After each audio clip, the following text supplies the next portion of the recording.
오늘은 4장 말씀을 읽는 날입니다.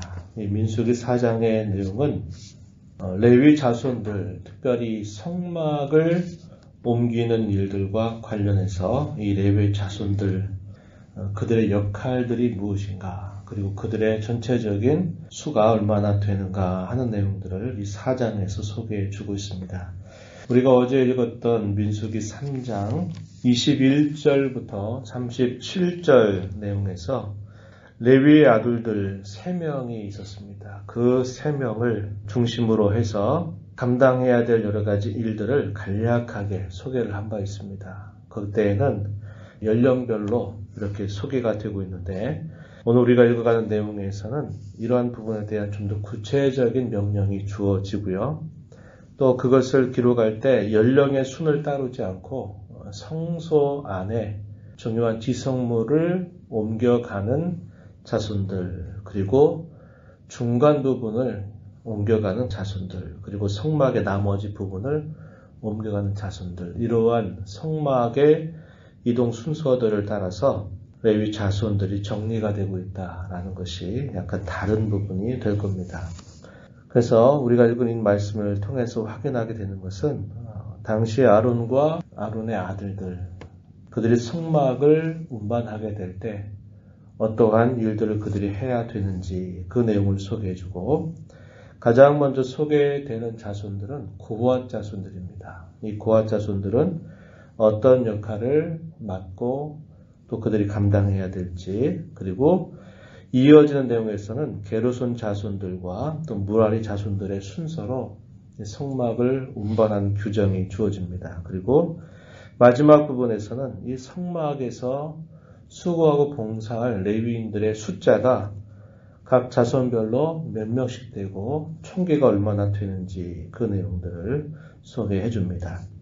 먼저 고앗 자손들, 성막의 가장 중요한 부분을 운반해야 될 책임을 맡은 자들을 관리하고 감독하는 사람은 누구냐면 아론의 아들들 가운데 엘르아살이라고 하는 사람이었습니다. 엘르아살이 감독을 하게 했고요. 그 다음에 성막의 중간 부분과 성막의 나머지 부분을 이동하는 게르손 자손들, 그리고 무라리 자손들의 경우에는 이다말이라고 하는 사람이 또 관리하고 감독하도록 명령을 내려주셔요. 그리고 아론과 그 아들들, 제사장들이 그들이 감당해야 될 역할에 대해서는 우리가 읽은 앞부분에 비교적 자세하게 소개를 해줍니다. 지성물들을 그냥 옮기지 않게 합니다. 이것은 하나님의 임재를 상징하기 때문에 지극히 거룩한 성물이다 이렇게 부르는 것들이죠. 그래서 그런 것들은 옮겨가길 목적으로 해서 항상 채를 만들게 했어요. 그리고 그 채를 걸 수 있는 고리를 만들게 했는데 그냥 그것을 채를 깨고 옮겨가도록 하는 게 아니라 거기에는 반드시 덮개를 사용해서 그것을 가리도록 하게 하는 겁니다. 그래서 아론의 아들들이 감당해야 될 중요한 역할은 뭐냐면 그 지성물들을 덮는 겁니다. 우리가 읽었던 보면은 여러 가지 보자기들 이런 것들을 준비해가지고 하나하나를 차근차근 싸게 만들어요. 그리고 증거궤, 예를 들면 증거궤의 경우도 마찬가지고요. 진설병의 상도 마찬가지입니다. 그리고 등대와 그와 관련된 여러 성물들을 역시 다 싸게 만들고요. 금단, 그리고 성소에서 봉사하는 데 쓰는 모든 그런 기구들을 다 싸도록 하는 역할은 제사장들이 맡아서 이 일들을 감당하게 됩니다. 이것을 하나하나 말씀하신 대로 순종한 다음에 그 다음에 이 성물들을 옮기는 역할을 누가 맡느냐면 고앗 자손들이 맡게 되었다 이렇게 설명을 해줍니다. 아론과 그의 아들들이 덮고 깨어넣은 이 지성물들을 운반하는 일, 매는 일, 이것은 고앗 자손들에게 부여된 역할이었다 하는 겁니다. 그리고 그들을 관리 감독했던 엘르아살은 어떤 역할을 하냐면 등유라든지 분향, 향품, 그리고 항상 드리는 소재물, 그리고 관유, 장막 전체와 그 가운데 있는 모든 것들, 그리고 성소와 그 모든 기구들을 관리하고 감독하는 일은 엘르아살이 직접 맡아서 이 일들을 하게 됩니다. 그리고 이 고아 자손들에 향해서 주어지는 그 특별한 명령이 15절 한번 가서 보시기 바랍니다. 진영을 떠날 때에 아론과 그의 아들들이 성소와 성소의 모든 기구 덮는 일을 마치거든. 앞절까지는 그 내용이 소개가 된 겁니다. 그냥 옮기는 것이 아니라 다 지성물들을 덮게 한 것이죠. 그걸 마치면 고아 자손들이 와서 맬 것인지라. 그러나 성물은 만지지 말라. 그들이 죽으리라. 회막 물건 중에서 이것들은 고아 자손이 맬 것이다. 이렇게 말합니다. 고아 자손들에게 주어진 그 역할은 지성물들을 메어 운반하는 것이었다라고 말하고요. 그렇게 옮겨가는 과정에서 절대로 성물을 접촉하지 말라고 이야기합니다. 그것을 만지게 되면 죽게 된다고 이야기하는 거죠. 베레수사라고 하는 말이 있었죠. 여러분 기억하시죠? 성물을 옮겨가는 과정에서 그것이 움직이게 되는 것을 붙잡으려고 하다가 결국 우사가 죽음을 당하게 되는 사건이 있었습니다. 이것은 바로 이러한 규정 때문에 그런 겁니다. 하나님의 거룩하심을 훼손하지 않게 하시려고 하는 목적으로 절대로 고아 자손들이 이런 지성물들을 매여서 운반할 때 절대로 그것에 접촉하지 않도록 해야만 했습니다. 그렇기 때문에 매우 조심하는 자세를 가져야만 됐어요. 의도하지 않더라도 내가 접촉이 된다. 그럴 때는 그 하나님의 거룩하심 때문에 칩을 받아서 죽는 사건이 발생할 수 있었다는 겁니다. 그만큼 신중의 신중을 구하도록 한 것이죠. 하나님의 거룩하심을 훼손하지 않고 그 거룩하신 하나님과 바르게 동행하도록 하는 일들을 위해서 그러한 엄격한 규정을 말씀해 주신 것입니다. 그리고 17절 가서 보면은 여호와께서 모세와 아론에게 말씀하여 이르시되 너희는 고아 족속의 지파를 레위인 중에서 끊어지지 말게 하라. 그들이 지성물에 접근할 때 그들의 생명을 보존하고 죽지 않게 하기 위해서 이같이 하도록 해라. 그래서 그들의 계대가 끊어지지 않도록 지성물을 만지는 일들을 매우 조심하라고 이야기합니다.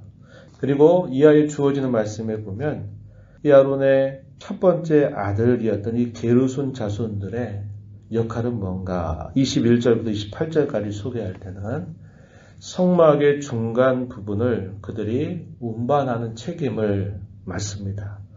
성막을 치는 장이나 그 성막을 덮는 덮개들 그리고 그 성막을 지지하는 문장들 이것들을 운반하는 책임은 게르손 자손들에게 주어진 역할이다 하는 것입니다.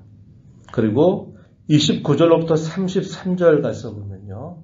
이제 세 번째 아들인 무라리 자손들의 역할들에 대해서 소개를 해줍니다. 이들은 어떤 역할을 하냐면 성막의 나머지 부분들, 외부 부분들, 예를 들면 널판지라든지 기둥들이나 말뚝들 이런 것들을 운반하는 책임을 고유하게 맡게 됩니다. 그래서 그러한 책임을 감당해야 됨을 가르쳐줘요. 31절 한번 가서 보시겠습니까? 31절 보면 이 무라리 자손들의 역할에 대해서 이야기하죠. 그들이 직무를 따라 회막에서 할 모든 일, 곧 그 맬 것은 이러하다. 곧 장박의 널판들, 그 띠들과 그 기둥들과 그 받침들, 뜰 둘레의 기둥들, 그 받침들과 그 말뚝들, 그 줄들과 그 모든 기구들과 그것에 쓰는 모든 것, 이것을 맡아 메어라 이렇게 명령을 내려주게 됩니다. 그리고 이들을 관리 감독하는 사람은 아론의 아들 이다말이 이 일들을 관리 감독하라 이런 명령을 내려주시게 돼요. 그래서 우리가 이러한 내용들을 보면 사실 오늘날 우리에게는 굉장히 낯선 것입니다.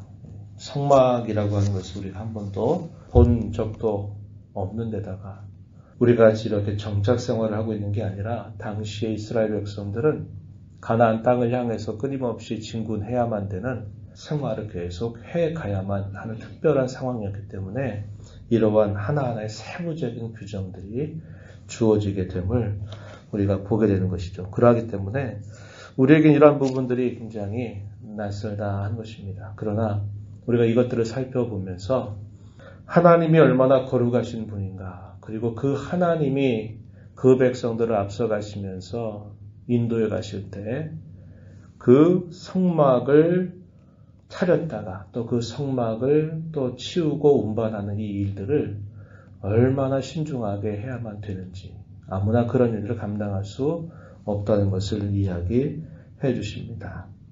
그러한 중요한 이유는 하나님이 누구신가를 그들이 항상 잊지 말아야 될 것을 이야기하고, 그 하나님과 동행하고자 할 때 그 모든 일들은 하나님께서 말씀하신 대로 반드시 순종해야만 된다는 것을 이러한 일들을 통해서 잘 보여주고 있다 하는 것입니다. 그리고 34절로부터 마지막 절 내용에서는 이 성막에서 일하게 될 레위 자손들의 수를 각 자손별로 계수해서 그 총계가 얼마나 되는지를 알려주고 있어요. 그런데 우리가 앞에서 읽었던 내용에 보면요, 이 레위 자손들을 계수할 때 22,000명이 계수가 됐습니다. 그럴 때 그 기준은 뭐냐면 레위 자손 중에서 남자 아이인데 태어난 지 1개월 이상이 된 남자들의 총수가 22,000명이다. 이렇게 소개가 되는데, 우리가 읽는 이 4장의 마지막 부분에 보게 되면 그 살 기준에 대해서 이렇게 이야기합니다. 30세로부터 50세에 해당되는 사람들이라고 이야기합니다. 35절 잠깐 보면 30세부터 50세까지 회막에서 동무하고 봉사할 모든 자, 이렇게 표현되어 있죠. 39절에서도 역시 동일한 표현입니다. 또 43절, 그래서 게르손 자손, 또 무라리 자손, 고앗 자손, 이렇게 해서 30세부터 50세에 해당되는 레위인들의 수를 세게 하게 하고요. 그리고 그 총수를 기록해 주는 말씀이 47절 가서 보면 이렇게 이야기합니다. 30세부터 50세까지 회막 봉사와 매는 일에 참여하여 일할 만한 모든 자, 곧 그 계수된 자는 8,580명. 어제 읽었던 숫자는 22,000명인데 그 중에서 이 성막을 운반하는 일에만 봉사할 수 있는 사람은 8,580명. 이것은 뭘 보여주느냐? 아무나 다 이 성막과 관계된 직접적인 일을 감당하는 것이 아니라 적정한 연령 기준을 제시하는 것이죠. 너무 어려도 안 되겠고, 그렇다고 너무 나이가 많아도 안 된다고 이야기하는 겁니다. 너무 어리면 경솔하게 행하다가 결국 죽음을 당하게 되는 사건이 발생할 수가 있는 거죠. 또 너무 나이가 많아서 힘이 모자라게 되면 또 이 일들을 감당하는 데 여러 어려움이 생기는 겁니다. 그래서 30세부터 50세까지의 인원을 제한해서 고앗 자손들, 게르손 자손들, 무라리 자손들, 이들이 그 회막에 주어진 역할을 감당하도록 하라는 명령을 내려주시는 거예요. 이런 말씀들을 보면서 이 레위인들의 역할은 뭐였냐면, 우리가 다시 한번 되뇌어 볼 때 거룩하신 하나님과 이스라엘 백성 사이에 그들의 역할을 감당하는 직무를 맡은 겁니다. 성막과 관계된 일들을 맡아 봉사하게 되는데, 그들에게 주어진 중요한 책임이 뭐냐면 하나님께서 내신 거룩한 질서를 존중히 여겨야만 됐다 하는 것이고, 그들이 그러한 역할들을 잘 감당하게 될 때 하나님과 이스라엘 백성들 사이의 관계가 바르게 서게 된다는 겁니다. 그래서 하나님의 구원의 손길을, 하나님이 그 백성들 가운데 함께하고 계심을 잘 보여주는 역할을 이 레위인들이 감당했어요. 이제 우리가 이러한 일들을 동일하게 하진 않습니다. 그러나 오늘날 우리가 교회 가운데 여러 직분을 맡고 여러 직책을 맡게 될 때 역시 이러한 자세가 우리에게 요구된다는 겁니다. 각자에게 주어져 있는 그 본분과 자리를 잘 감당하게 될 때 그것이 결국 하나님과 우리와의 관계를 돈독하게 해주는 역할들을 하게 된다고 하는 것이고, 우리가 오늘날 같은 경우에는 구약시대와 같은 구체적인 규정들을 따라가지 않지만 저와 여러분이 그 교회로 부름받으니 사실은 우리가 하나님을 섬기는 것이 우리의 인생의 참된 본분이다라는 것을 우리에게 알려주고 있어요. 그래서 저와 여러분이 무엇을 하든지 왕 같은 제사장으로 부름받은 그 은혜를 기억하면서 하나님을 섬기는 일들, 그것을 우리의 삶의 참된 본분으로 여겨 힘써가는 삶을 살아가야 됩니다.